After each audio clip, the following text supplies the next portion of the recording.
You're listening to the Mindful Mama podcast, episode 115. Today we're talking about 6 ways to stay calm with challenging kids.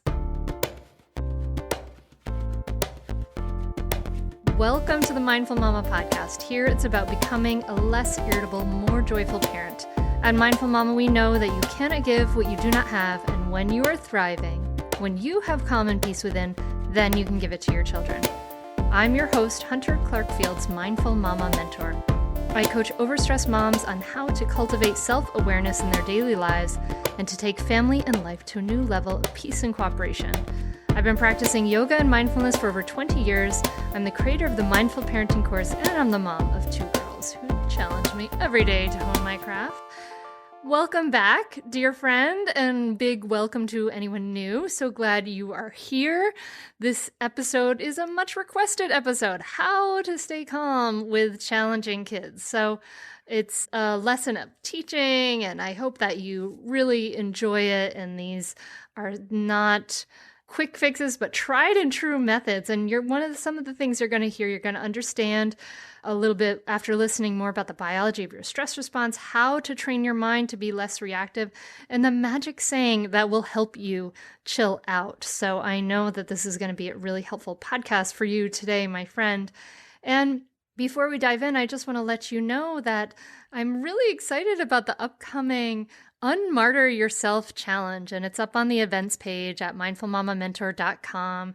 And it's going to be like an incredibly fun week. And when you sign up, as soon as you do, you get this self-care assessment, and it's a live training that's going to run from May 14th to May 18th, and you'll learn to make time for yourself, how to speak your truth skillfully, destroy mommy guilt, and really improve your relationships and thrive without ever being selfish. So I hope you'll join us for the Unmartyr Yourself Challenge on May 14th and 18th, and you can sign up now and get that self-care assessment and really get started. So go to mindfulmamamentor.com/events to go there, or if you're a good speller, go to mindfulmamamentor.com/unmartyr. And then after that week, I am going to be enrolling another round of my Mindful Mama transformation group coaching sessions. And these groups are so powerful. It's one of the favorite things I do. I love having the coaching groups. We get a group of women together who are dedicated to transformation, and they come together in these beautiful ways. They grow, they change. They've told me it's like the best decision they've ever done in their life to be part of this group. So if you're interested in that, there's going to be a limited number of spaces, but I'm going to do an evening group this time, which will be run at 7:30 p.m. in the Eastern Time evening, which is new, and I'm trying to accommodate those working mamas. So this is for you if you're a working mama. And there will be a daytime group, and that's all getting started soon. So there's just a limited number of spots. If you're interested, learn more at mindfulmamamentor.com/group coaching. Okay, and now on to this episode.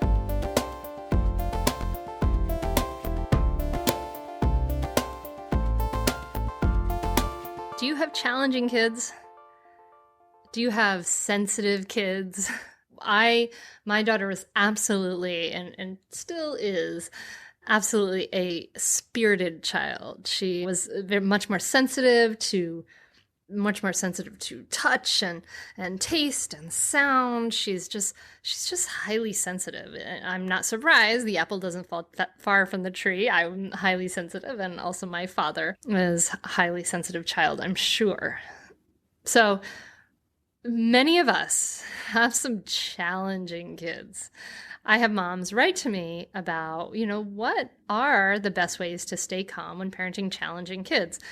And kids are going to be challenging. They are going to teach us a lot. They're like our little Zen masters, really teaching us. I mean, it's like the crucible of learning, I think. Just like if you imagine some monk or nun up on a mountaintop, what would happen if you sit that monk or nun in a room with a toddler for 2 weeks? I don't know. I think we might be on a spiritual fast track with these challenging kids. So, so how do we stay calm when we're parenting with challenging kids? So let's go back to look at like what is parenting, right? Parenting is how we respond on a moment to moment basis. And we probably all know through experience that when we meet a child who is like feeling aggressive, feeling defiant, feeling resistant, with our own aggression, defiance, or resistance, when we meet that energy with the energy they're bringing, it's like if you can picture two fists together. That's what's happening, right? It actually escalates the drama and it makes things worse. And we probably all know this through example in our own lives, so don't feel bad. We are all there with you. Every one of us has yelled and has had problems staying calm. It's not easy, not at all. Ideally, what we want to do is you picture those two fists together, right? You can picture your two sort of knuckles together. Is we want to pull the one hand away.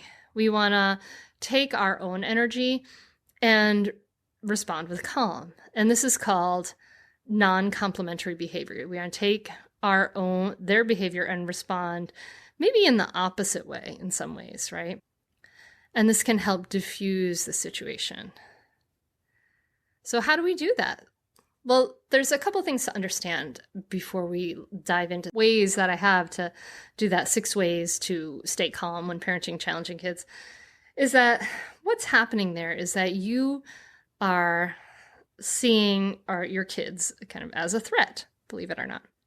So we have we evolved and we have the reptilian brain, which is the earliest evolved part of our brain that has our amygdala in it. And that is where the seat of our fight, flight, and freeze reaction is. That stress response, right? Our body sees that there's some kind of threat. And so the stress response kicks in. So our blood pressure goes up. And so we cut off that logical prefrontal cortex part of our brain, that logical, thoughtful, creative part of the brain, so that we can have an instant reaction, which is bristles up, right? Like blood pressure up, like reactive, right? So this is like a very strong biological response. And our kids kick that off in us because, if you were in a place where you needed your kid to like be quiet out in the savannah as a hunter-gatherer, you need them to be quiet. And the kids, this reactiveness maybe saved your ancestors' butts in a difficult situation back in the day. But now we're not in a place where that reactiveness is so necessary. So we want to calm ourselves down, but we still have this brain that is not caught up. We still have our hunter-gatherer reactive animal brain, and that's okay. That's just the biology. But it's important to understand that is a very strong habit and strong pattern. But the exciting news, the good news, is that you can actually train yourself to be less reactive. So this is number 1. Train yourself to be less reactive with a mindfulness practice. So mindfulness practice is kind of like meditation is like a 2,600-year-old brain hack, where the Buddha sat down and discovered if I just sit still and I practice being non-reactive, I have more equanimity, more peace, aka less anxiety, less depression, less reactiveness. And it's been really shown to be true by modern research, right? Modern research has shown that mindfulness practice can help us become less reactive, as well as have better sleep, more well-being, less anxiety, less depression, etc. So to train yourself to be less reactive, I invite you to start your own mindfulness practice. It's not a crazy thing to do. It's really simple, really easy. You just basically sit and breathe, and you continue to refocus your attention on your breathing. And you notice that you fail. You can't keep your attention on your breath. This is called noble failure, and you keep practicing. And the weird thing is, even if you feel like, gosh, this mindfulness thing I'm doing, I'm not really feeling any peace, it's frustrating, it's still working. You're still actually building this habit.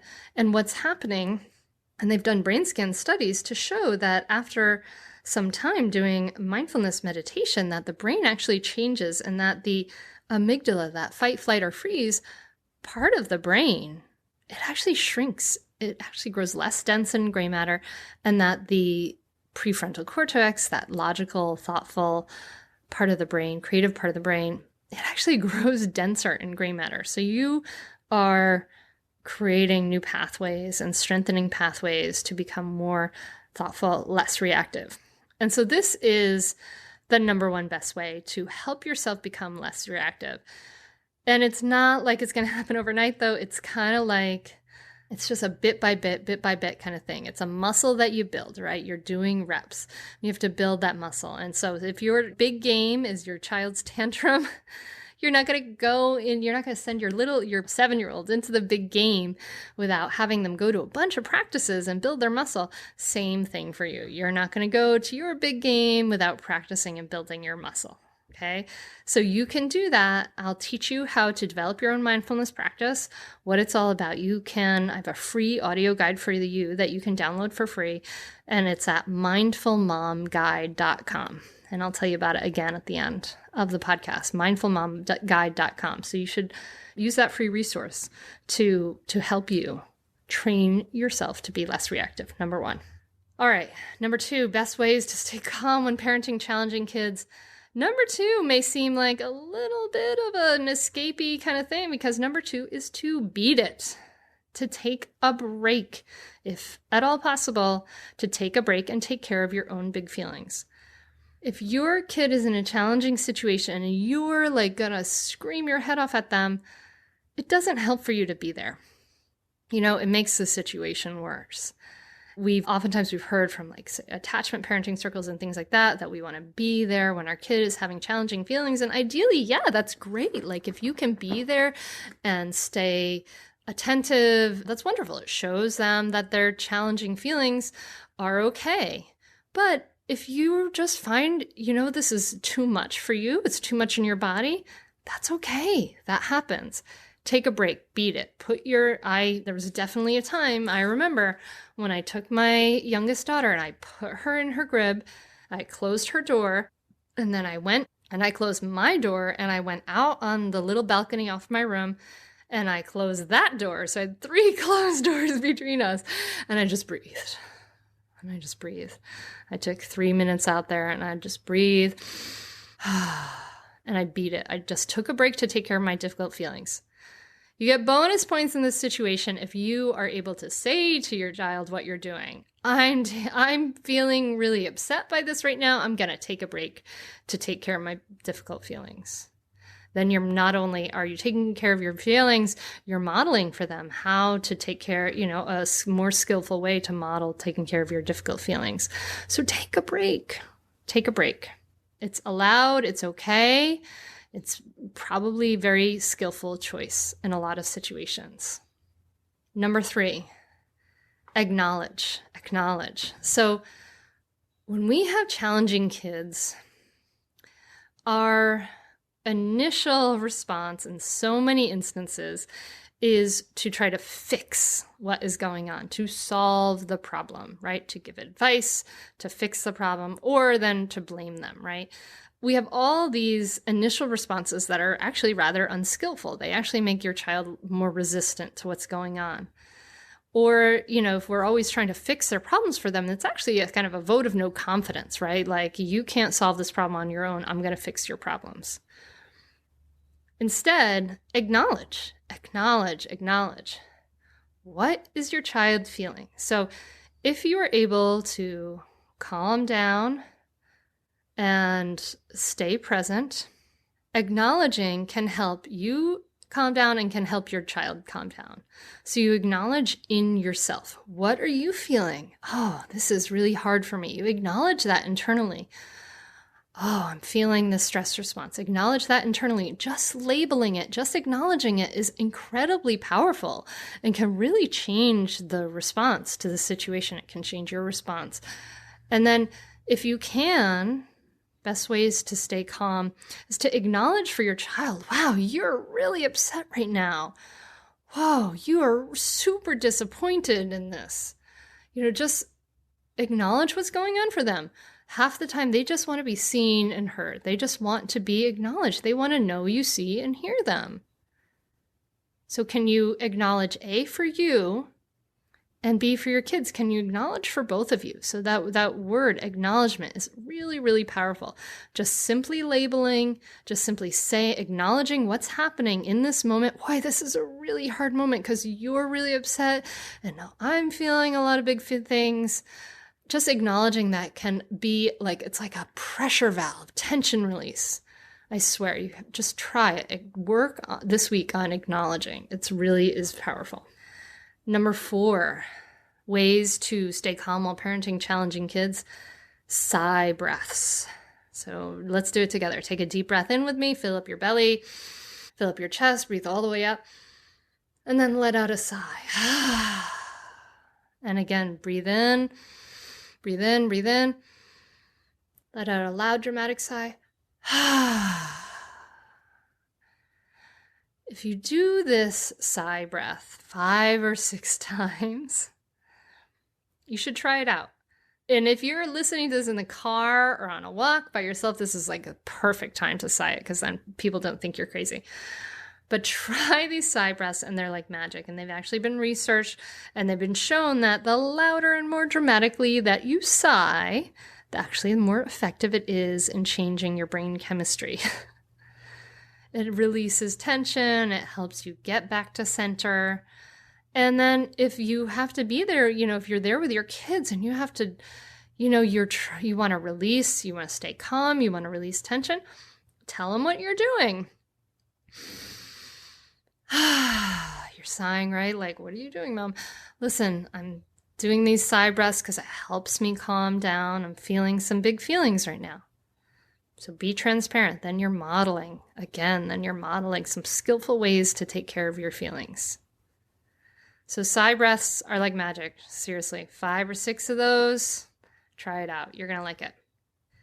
Number 5 is to touch the earth. So touch the earth, it's actually touch the earth. And this includes for me child's pose or like putting your hands on the counter. So you take both of your hands, you flatten them out. Maybe the best for me was to combine number 2 and number 5, beat it, go outside, put my hands on a rock and breathe and sigh. Then I'm really like literally grounding outside on a rock. But like I know my friend Carla Nomberg has talked about putting her hands on the kitchen counter. You can fold forward and put your hands on the floor. It's the idea of grounding. Okay, so you make this gesture of grounding. You touch the earth and, either consciously or unconsciously, what you're doing is asking the earth for stability. Dear earth, lend me some of your stability right now because I need it. Let me get grounded. And really the fastest way to get grounded is to do this physically with your body. So just touching the earth with your hands, child's pose, putting your hands on the counter. This is a great way to take a break in that moment and to get grounded.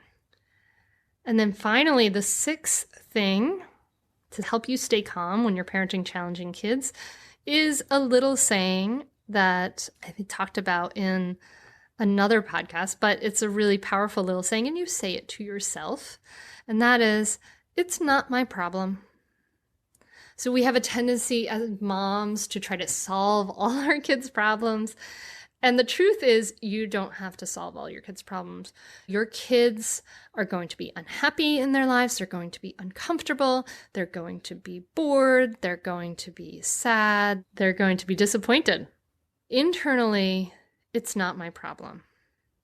And the idea is that you don't have to take on your kids' problems as your own. You can use that little saying, it's not my problem, to release any kind of inner responsibility that you're starting to take on for their problem. So you might be able to help support them in feeling better. You might be able to help them solve their own problem, but you don't take on their problems as your own. You're there for them, but that's not your problem. So that can help you calm down and release and detach a little bit from their challenging moments. Okay, so this is a listener question sent to me, and I really appreciate this question. You didn't put your name, but if you're listening, I really appreciate this question because it's a good question. Best ways to stay calm when parenting challenging kids. Number 1, train yourself to be less reactive with a mindfulness practice. Go to mindfulmomguide.com. There's a free training right there for you. Number 2, beat it. Take a break to take care of your own big feelings. Number 3, acknowledge. Acknowledge what is going on for you. Just label it, say it to yourself. Acknowledge what's going on for your child. Number 4, very powerful. Sigh breaths. Take 5 or 6 deep sigh breaths. Number 5, touch the earth. Do child's pose, hands on the counter. Just ground yourself physically. And number 6, finally, it's not my problem. Little magic saying to help you just detach a little and not try to fix every problem for your child and take that on as your responsibility. So I hope these have helped you, my friend. If you find this beneficial, let me know. I'd love to know. And make sure you share it with a friend. We should all, practice this, right? Staying calm when we have challenging kids, because we have those challenging moments. And if we want to model the best, we want to model taking care of our difficult feelings in ways where it's not all about blowing up and yelling, right? We don't want them to be yelling back at us. So use these tools. And it's crazy, that we're not kind of taught these emotional regulatory tools. But these tools, bring them into your life on a regular basis. Start that mindfulness practice, bring in those sigh breaths, make taking care of yourself a priority, right? It's not like some extra special thing you get to do. It's your responsibility, and it's the best thing that you can do for your child, because then you are living what you want your kids to learn. And so here are some ways to do that today. I really hope this has helped you.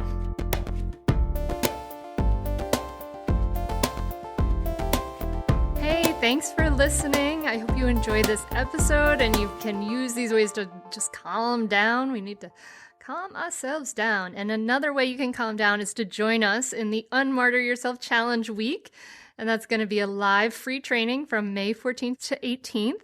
And you can join that at mindfulmamamentor.com/events. You'll find it there. It's totally free. You'll learn to improve your relationships and thrive without ever being quote unquote selfish. And again, just want to make a shout out. If you're interested, one of my favorite things I ever do is enroll in my coaching groups. I love getting to know these women so personally and intimately over 5 months. We're going to get started soon. So you can learn more about that at mindfulmamamentor.com/group coaching. And I think that's it. Hey, if you have questions about this episode or the podcast, you can always head over to the website and you can reach out to me. And that's it. I'm just wishing you a beautiful, beautiful week, my friend. I'm wishing you some peace. I'm wishing you some calm. And I can't wait to talk to you soon. Namaste.